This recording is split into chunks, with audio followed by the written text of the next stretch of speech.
Hi folks, it's Matt here with the Gadget Guy channel, and I have Gizmo here with me today.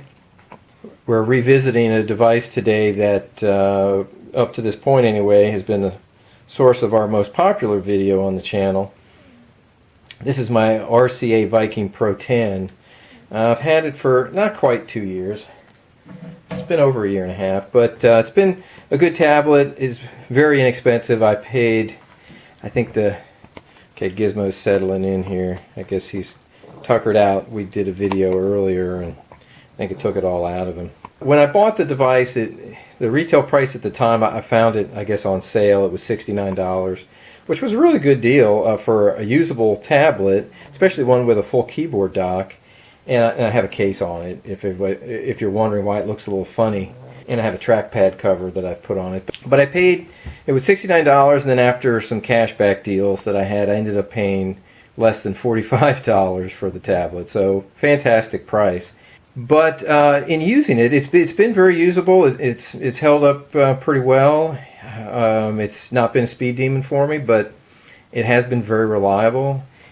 Sometimes when I go to boot it up, it decides to reboot itself a couple of times, but once it's up, and it does just fine.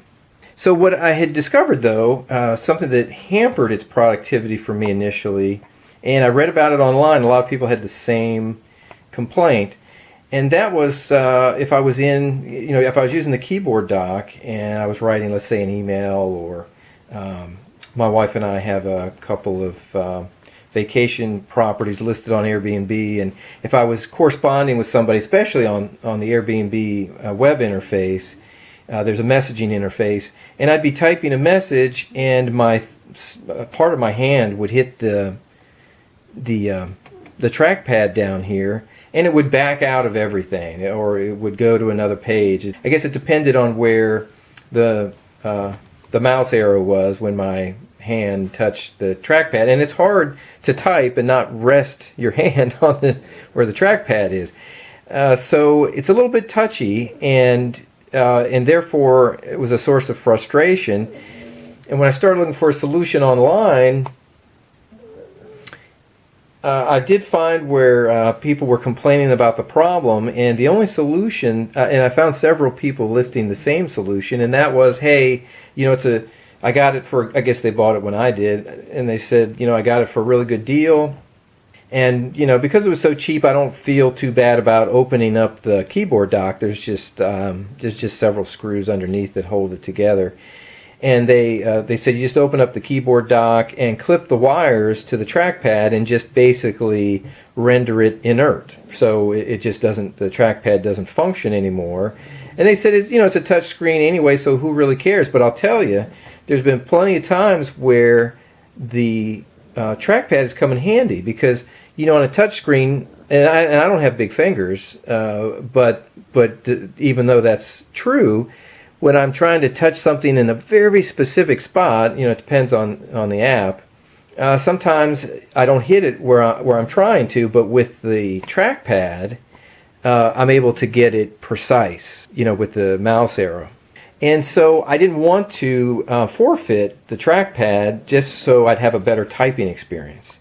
So, I just kind of thought about it a little bit, and I said, it'd just be nice if I could have a cover over it, and then when I'm typing, it's not registering on the trackpad because it's covered, and then when I want to use the trackpad, I can just slip my finger underneath, and then I can use it. And then that's about all the thought I gave it, and I just got several strips of duct tape and just made a kind of a thick rectangle of duct tape on both sides so that there's no sticky area.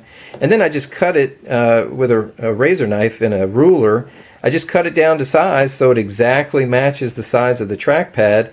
And with this layer of duct tape, and again, duct tape, what is this, a penny, a couple of pennies worth of duct tape at most? It does not recognize that I'm touching it. So it shields the trackpad really well when I want it to.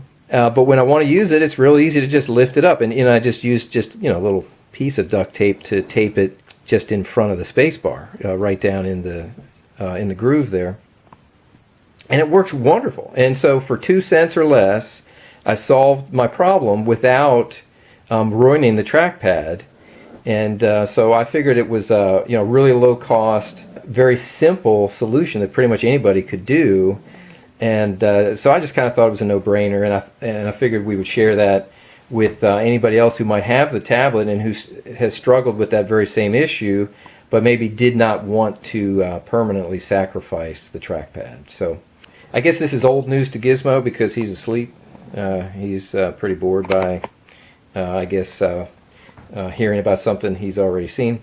But anyway, that's really it. It's just a short video, but I wanted to throw this potential solution out there for others that might benefit from it. So that's it. You all have a great day. We'll see you next time. Take care. Bye.